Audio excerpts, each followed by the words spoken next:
ప్రపంచంలో 5వ అతిపెద్ద ఆర్మీ, మిలిటరీ పైన బోలెడు ఖర్చు. గత 70 సంవత్సరాలుగా నార్త్ కొరియా అనేది ప్రపంచ పేద దేశాల్లో ఒకటిగా, అత్యధిక శాంక్షన్స్ కి గురైన దేశంగా మరియు పూర్తి ఏకాకిలాగా ఉన్న దేశంగా మనందరికీ తెలుసు. ఆ దేశం పెద్దగా ఏమీ ఎక్స్పోర్ట్ చేయదు. వాళ్ళ ఎకానమీ దాదాపు పూర్తిగా బయట ప్రపంచంతో సంబంధం తెంచేసుకుంది. దశాబ్దాల తరబడి శాంక్షన్స్ వేస్తున్నా కూడా నార్త్ కొరియా మాత్రం ఇంకా నిలబడే ఉంది. అక్కడి పైవర్గం అంటే కిమ్ జాంగ్ ఉన్ మరియు అతని చుట్టూ ఉన్న పాలకవర్గం లగ్జరీ వెస్టర్న్ కార్స్ నడుపుతున్నారు, యాడ్స్ కొంటున్నారు, లేటెస్ట్ గ్యాజెట్స్ వాడుతున్నారు. అంతేకాదు ఆ దేశం చాలా ఎక్స్పెన్సివ్ న్యూక్లియర్ వెపన్స్ ప్రోగ్రామ్ ని కూడా నడిపిస్తుంది. కానీ ఇదంతా ఎలా పాసిబుల్ అవుతుంది? ఈ ప్రశ్న మిమ్మల్ని కాదు, సిఐఏ, ఎఫ్బిఐ, యుఎన్ ఇన్వెస్టిగేటర్స్ ని కూడా దశాబ్దాలుగా వేధిస్తూ వచ్చింది. కానీ ఒకరోజు దీనికి జవాబు దొరికింది. ఆ జవాబు మొత్తం ప్రపంచాన్ని కుదిపివేసింది. నార్త్ కొరియా అఫీషియల్ గా చూపించే ఎకానమీ అనేది కేవలం ఒక మాయాజాలం మాత్రమే. నిజంగా వాళ్ళు డబ్బు సంపాదించే విధానం పూర్తిగా వేరు. ఇది ప్రపంచ చరిత్రలోనే ఏ దేశము ఇంత సిస్టమేటిక్ గా చేయలేని రీతిలో నిర్మించబడ్డ ఒక భారీ గ్లోబల్ క్రిమినల్ ఎంపైర్. హ్యాకింగ్ మరియు వెపన్ స్టాకింగ్ నుండి మొదలుకుని డ్రగ్స్ స్మగ్లింగ్ మరియు నకిలీ డబ్బు ప్రింట్ చేయడం వరకు నార్త్ కొరియా రహస్యంగా ప్రపంచంలోనే అతిపెద్ద క్రిమినల్ ఆర్గనైజేషన్ ని స్థాపించింది. ఈ ఆర్గనైజేషన్ ఆ దేశ ఎకానమీని మరియు పాలనని కాపాడుతుంది. అంతేకాదు సొంత దేశ ప్రజలను ప్రపంచమంతా బానిసలుగా అమ్మేయటం వీటి సైడ్ బిజినెస్. వింటుంటే రక్తం మరిగిపోతుంది కదా. ఇంకా ఇలాంటివి చాలా ఉన్నాయి. ప్రపంచం కళ్ళు కప్పి నార్త్ కొరియా డబ్బు సంపాదించడానికి ఎంతటి నికృష్టమైన పనులు చేస్తుందో ఈ వీడియోలో క్లియర్ గా తెలుసుకుందాం. కానీ ఇదంతా ఎలా జరిగిందో అర్థం చేసుకోవాలంటే మనం కొంచెం వెనక్కి వెళ్ళాలి. అవి 1950s 1950 నుండి 1953 వరకు జరిగిన కొరియన్ వార్ తర్వాత నార్త్ కొరియా ఎకానమీ దాదాపు పూర్తిగా నాశనం అయిపోయింది. వాళ్ళ సిటీస్ దెబ్బతిన్నాయి, ఇండస్ట్రీస్ పోయాయి, ఇన్ఫ్రాస్ట్రక్చర్ అంతా డిస్ట్రాయ్ అయిపోయింది. ఇంత కష్టమైన సిచ్యువేషన్లో నార్త్ కొరియాకి ఒక్కడే ఫ్రెండ్ మిగిలాడు, సోవియట్ యూనియన్. సోవియట్స్ వాళ్లకు డబ్బిచ్చారు, టెక్నాలజీ షేర్ చేశారు, వెపన్స్ కూడా పంపారు, అవసరమైనవన్నీ సప్లై చేశారు. కొంతకాలం బాగానే నడిచింది. కానీ 1970లో ప్రాబ్లం మొదలైంది. 1970లో సోవియట్ ఎకానమీ దెబ్బతినడం మొదలైంది. దాంతో నార్త్ కొరియాకు వచ్చే సపోర్ట్ క్రమంగా తగ్గిపోయింది. ఇప్పుడు నార్త్ కొరియా సిచ్యువేషన్ చూడండి. తినడానికి తిండి లేదు, ఇండస్ట్రీస్ నడపడానికి టెక్నాలజీ లేదు, మిలిటరీకి అవసరమైన ఎక్విప్మెంట్ కొనుక్కోవడానికి డబ్బు లేదు, బయట దేశాలకు అమ్మడానికి పెద్దగా ప్రొడక్ట్స్ ఏమీ లేవు. మరొక పక్క అప్పటికే నార్త్ కొరియా కరెన్సీకి దాదాపు విలువ లేకుండా పోయింది. చాలా దేశాలు వాళ్ళ కరెన్సీని యాక్సెప్ట్ చేసేవి కాదు. దీంతో నార్త్ కొరియాకు ఫారెన్ క్యాష్ అంటే డాలర్స్ లాంటి ఫారెన్ కరెన్సీ చాలా డెస్పరేట్గా అవసరమైంది. ఈ అవసరం నుండే పుట్టింది రూమ్ 39. పేరు విన్నారా? చాలా సింపుల్గా అనిపిస్తుంది కదా. కానీ నిజానికి ఈ నార్త్ కొరియాలో అత్యంత పవర్ఫుల్ మరియు సెక్రెటివ్ ఆర్గనైజేషన్స్లో ఒకటి. దీని మిషన్ ఒక్కటే, ఏ విధంగా అయినా సరే లీగల్ అయినా ఇల్లీగల్ అయినా బయట ప్రపంచం నుండి ఫారెన్ కరెన్సీ తీసుకురావాలి. దీన్ని డైరెక్ట్ గా కిమ్ ఫ్యామిలీ కంట్రోల్ చేస్తుంది. ప్రపంచాన్ని భయపెట్టిన ఈ క్రిమినల్ ఎంపైర్ మొదటి చేసిన ఆపరేషన్ ఏంటో వింటే మీరు నవ్వకుండా ఉండలేరు. అదేంటో తెలుసా? బ్లాక్ లో మందు, సిగరెట్లు అమ్మటం. ఫన్నీగా ఉంది కదా. కానీ ఈ ఆపరేషన్ ని కిమ్ జాంగ్ ఉన్ ఎవరితో చేపించాడో, ఎలా చేపించాడో తెలిస్తే మీ మైండ్ బ్లాక్ అయిపోతుంది. 1970లో ఒకరోజు నార్త్ కొరియా డిప్లొమాట్స్ ని స్వీడన్ దేశం నుండి బయటకు తోసేశారు. డిప్లొమాట్స్ అంటే మనందరికీ తెలుసు, ఒక దేశం బయట దేశాల్లో అఫీషియల్ రిప్రజెంటేటివ్స్ గా పెట్టే వ్యక్తులు. వాళ్లకు చాలా స్పెషల్ ప్రివిలేజెస్, మర్యాద ఉంటాయి. కానీ ఇక్కడ నార్త్ కొరియా డిప్లొమాట్స్ వాళ్ళ డిప్లొమాటిక్ స్టేటస్ ను వాడుకొని వాళ్ళ దేశంలో తయారైన మందు, సిగరెట్లను స్వీడన్ కి స్మగుల్ చేసి బయట బ్లాక్ మార్కెట్ లో అమ్మేవారు. ఇది చాలా చిన్న లెవెల్ ఆపరేషన్. కానీ ఇక్కడ నుండి నార్త్ కొరియాకు ఒక ఇంపార్టెంట్ విషయం అర్థమైంది. అదే డిప్లొమాటిక్ పాస్పోర్ట్ అనే ముసుగు. ఇంటర్నేషనల్ లా ప్రకారం ఒక దేశం డిప్లొమాట్ కి చాలా స్పెషల్ ప్రొటెక్షన్ ఉంటుంది. దాన్ని డిప్లొమాటిక్ ఇమ్యూనిటీ అంటారు. దీనివల్ల ఏం జరుగుతుందంటే, ఒక నార్త్ కొరియా డిప్లొమాట్ ఏదైనా దేశానికి వెళ్ళినప్పుడు అతను తీసుకువెళ్ళిన బ్యాగ్స్ మరియు ప్యాకేజెస్ ని ఆ దేశం పోలీస్ లేదా కస్టమ్స్ అఫీషియల్స్ చెక్ చేయలేరు. దాన్ని డిప్లొమాటిక్ పౌచ్ అని అంటారు. అది కంప్లీట్ గా అన్టచబుల్. కానీ త్వరలోనే ఇది చాలా పెద్ద స్థాయికి ఎక్స్పాండ్ అయ్యింది. 1980ల నుండి ఈ చిన్న ఆపరేషన్స్ కాస్త పెద్ద స్థాయికి చేరాయి. North Korea illegal hard drugs production మరియు గ్లోబల్ డిస్ట్రిబ్యూషన్ లో దిగింది. సాధారణ డ్రగ్ కార్టెల్స్ తో కంపేర్ చేస్తే నార్త్ కొరియాకు ఒక పెద్ద అడ్వాంటేజ్ ఉంది.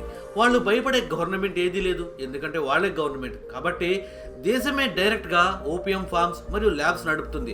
తయారైన డ్రగ్స్ ని డిప్లొమాట్స్ మరియు మిలిటరీ వెజల్స్ ద్వారా చైనా, అమెరికా, జర్మనీ, రష్యా లాంటి దేశాలకు డెలివరీ చేస్తారు. ఆ దేశాల్లో నార్త్ కొరియన్లు కొకైన్, హెరాయిన్ మరియు క్రిస్టల్ మెత్ అమ్మినందుకు చాలాసార్లు అరెస్ట్ అయ్యారు.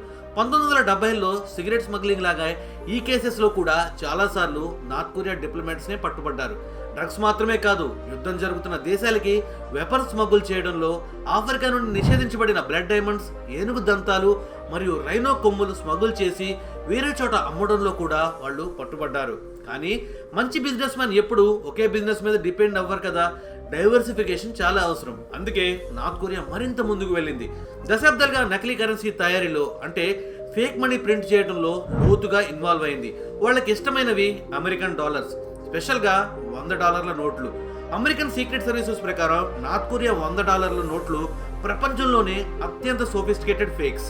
జపాన్ నుండి తెచ్చిన మెషిన్స్, హాంకాంగ్ నుండి తెచ్చిన పేపర్, ఫ్రాన్స్ నుండి తెచ్చిన ఇంక్, ఇలా అత్యంత నైపుణ్యం కలిగిన ఎక్స్పర్ట్స్ వాటిని తయారు చేస్తారు. డ్రగ్స్ లాగానే వాటిని కూడా డిప్లొమాట్స్ ద్వారా డిస్ట్రిబ్యూట్ చేస్తారు. ప్రపంచవ్యాప్తంగా క్రిమినల్స్ కి అమ్ముతారు, లేదా నార్త్ కొరియాకి అవసరమైన ఎక్విప్మెంట్ కొనుగోలు చేయడానికి డైరెక్ట్ గా వాడతారు. అమెరికా గవర్నమెంట్ కి గత 2 దశాబ్దాలుగా ఇది తెలిసినప్పటికీ దీన్ని ఆపలేకపోయింది. North Korea notes Las Vegas సహా ప్రపంచం అంతటా కనిపించాయి. ఇలా నార్త్ కొరియా డబ్బు సంపాదించే ఇల్లీగల్ మెథడ్స్ మారుతూనే ఉన్నాయి.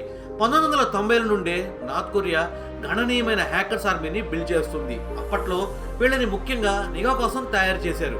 కానీ కిమ్ జాంగ్ ఉన్ పవర్లోకి వచ్చిన తర్వాత వారి యాక్టివిటీని స్పైయింగ్ నుండి మరింత మనీ జనరేట్ చేసే ఆపరేషన్స్ వైపు మళ్లించాడు. 2016లో లజారస్ గ్రూప్ అని పిలువబడే నార్త్ కొరియా హ్యాకర్స్ బృందం బంగ్లాదేశ్ సెంట్రల్ బ్యాంక్ని హ్యాక్ చేసి బంగ్లాదేశ్ ఫారిన్ కరెన్సీ రిజర్వ్స్ నుండి $100 మిలియన్ ని నార్త్ కొరియాతో లింక్ అయిన రకరకాల అకౌంట్స్ కి ట్రాన్స్ఫర్ చేసింది. అప్పటి నుండి అదే గ్రూప్ కి ప్రపంచవ్యాప్తంగా అనేక అటాక్స్ ఆపాదించబడ్డాయి. 2017లో యుఎన్ నార్త్ కొరియాపై శాంక్షన్స్ వేసిందన్న కోపానికి వానాక్రై అనే పేరుతో ర్యాన్సమ్ వేర్ అటాక్ చేసింది. 150 దేశాల్లో 2,30,000 కంప్యూటర్స్ ఒక్క రోజులో ఇన్ఫెక్ట్ అయ్యాయి. Hospitals, banks, telecom companies, government offices అన్ని ఎఫెక్ట్ అయ్యాయి. ఈ రాన్సమ్ వేర్ మీ కంప్యూటర్లోకి వచ్చి అన్ని ఫైల్స్ లాక్ చేస్తుంది. తర్వాత మాకు బిట్ కాయిన్ పే చేస్తే అన్లాక్ చేస్తామంటుంది. వానాక్రై వల్ల గ్లోబల్ డ్యామేజ్ దాదాపు $4 బిలియన్ అని అంచనా వేశారు. కోవిడ్ వ్యాక్సిన్స్ డెవలప్ చేసిన ఫార్మస్యూటికల్ కంపెనీస్ ని హ్యాక్ చేసి డబ్బులు డిమాండ్ చేశారు.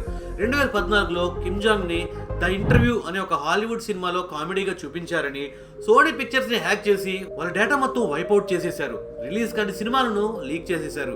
ఇక క్రిప్టో ఎక్స్చేంజ్ల పైన దాడులకైతే లెక్కే లేదు. 2024లో India's largest crypto currency exchange అయిన వజీరక్స్ లో $235 మిలియన్ దోచేశారు. దీంతో చాలా మంది ఇన్వెస్టర్లు లాస్ అయ్యారు. సరే, ఇదంతా ఆర్థిక నష్టం. వీటిని పక్కన పెడితే డబ్బు సంపాదనకు కిమ్ జాంగ్ చేసే అతి దారుణమైన పని మరొకటి ఉంది. సొంత దేశ సాధారణ ప్రజలను బానిసలుగా అమ్మేయటం.